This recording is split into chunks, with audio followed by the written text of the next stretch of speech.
Hello and welcome to Creepy Chronicles. My name is Kirsten and I am a librarian at the Red Bank Public Library. We are joined tonight by probably the creepiest of my friends thus far for the stories that I am about to tell, which is good because we are going to be reading from I Never Believed in Ghosts Until, which was very popular last year. These are considered true stories by the tellers. And we've been reading a lot of Victorian stories up to date this year. And now I think it's time for something a little bit more in the now and creepy. So we will be telling two tales tonight from I Never Believed in Ghosts Until. And again, the tellers, the storytellers, are regular people like you and me, and they just sent in their stories to USA Today several years ago for this book to be published. And we're going to hear a couple of their creepiest tales. So without further ado, we are going to start tonight with Did I Lock the Basement Door? On a cold, snowy night, I was curled up on my sofa watching television, waiting for my husband to come home from work. My two babies were upstairs, asleep in their cribs. We just moved into the middle apartment of a 7-family row house. I was so proud of my new home. The downstairs consisted of the living room, dining room, and kitchen all in a row. A house with this layout is often called a shotgun house because a gun shot through the front door would send a bullet right through to the back door. Each of the 3 rooms downstairs had a door. The living room had the front door, the kitchen had the back door, and the center room, which I was using as a dining room, had a door to the basement.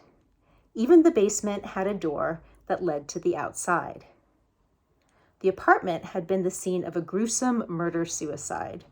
It seems that the lady of the house, who used the center room as a den, was shot dead by her husband one day as she watched television. In the quiet of that night, I slowly became aware of heavy footsteps deliberately climbing the stairs from the basement. My first thought was that some patient had escaped from the nearby mental hospital. Had I locked the basement door? We had no phone yet. My babies were upstairs, defenseless except for me. I grabbed the nearest heavy object, a bookend, and waited for someone to open the door to the basement. The footsteps reached the top of the stairs. The doorknob turned slowly, but the door did not open. I felt as if time stood still. My fear blocked out all sounds, and I could hear only my heart pounding like a bass drum. My arms ached from holding the bookend above my head. Finally, I couldn't stand it anymore. With one hand, I held the bookend, and with the other, I reached over and yanked open the door. It had been unlocked. No one was there. No snowy footprints on the stairs. I ran down and opened the door that led outside. No footprints in the snow either. The next day, I told the story to my neighbor, who had lived next door when the previous tenant shot his wife and then himself. I laughed and said, "Boy, am I glad I know he came in through the kitchen door." "Oh no," she replied. "He came up the basement stairs." So that is our first true story of the evening. Our second story is called Séance. White candles were lit to keep bad spirits from intruding, and black plastic had been taped over the windows. With the exception of a few curious newcomers, everyone expected nothing less than communication with the dead. Each progressive séance had produced enough coincidences to make even a doubting Thomas a believer. The room was filled with teenagers. News had spread around town, and parties that had started out as typical teenage get-togethers, with the added fascination of the supernatural as entertainment, had become so intriguing and so mystifying that no one wanted to stop the séances until much more had been accomplished. After all, everyone was just having fun. On this particular night, the group decided to call back a guy named Nicky, who had died a few years earlier from leukemia at the age of 27. He really had no claim to fame. He simply happened to be dead. He had friends with some members of the audience, and almost everyone else had known him or knew of him because we lived in a small town. The main practitioners of the séance placed their hands on the Ouija board's dial. Different kids from the crowd asked questions. The first few were simple and factual. What was your wife's name? What year did you graduate from high school? The few people who knew Nikki well posed questions of a more specific nature, with answers only the questioners would know. Every question was answered correctly and was followed by a silence from the amazed audience. One skeptic asked Nikki to give a physical sign as evidence that a connection had truly been made. The Ouija dial spelled out that they would receive a sign at midnight, and hands jerked away from the board as people looked at each other with eyes sick with the joy of fear. A certain energy was shared by all in the room, an energy that bound them together. At midnight, the sound of a loud, rumbling motorcycle racing down the street outside broke the silence. The teenagers scrambled out of their chairs and rushed to the windows, but no one saw a bike. That was a Harley Davidson. Nikki owned the baddest Harley in the county.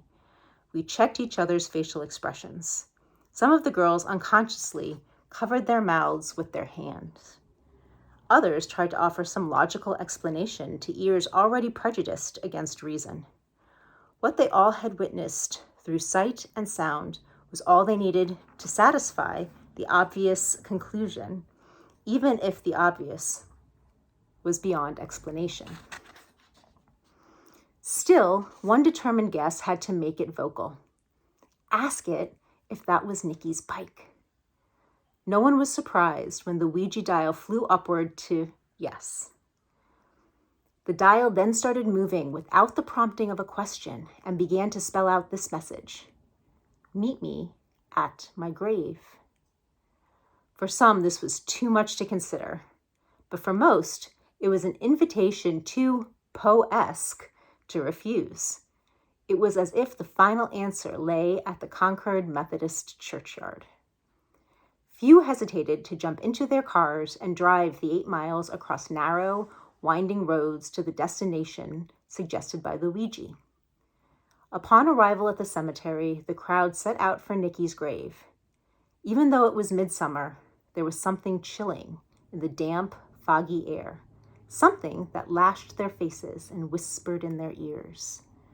The incessant sound of crickets became a monotonous torment, as no one dared to utter a sound, given the solemnity of their purpose.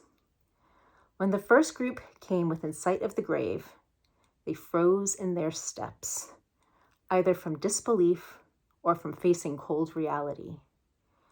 No one came within 20 feet of Nikki's final resting place, because those who looked through the moonlight haze saw a dim, shadowy figure sitting on Nikki's tombstone, arms outstretched to greet them. They ran back to their cars, slipping on wet grass, panting, their hearts pounding. Days later, the parents of some of the kids casually remarked how strange it was that they had seen a tall, thin man walking down Chapel Avenue around midnight, wearing a gray pinstriped suit.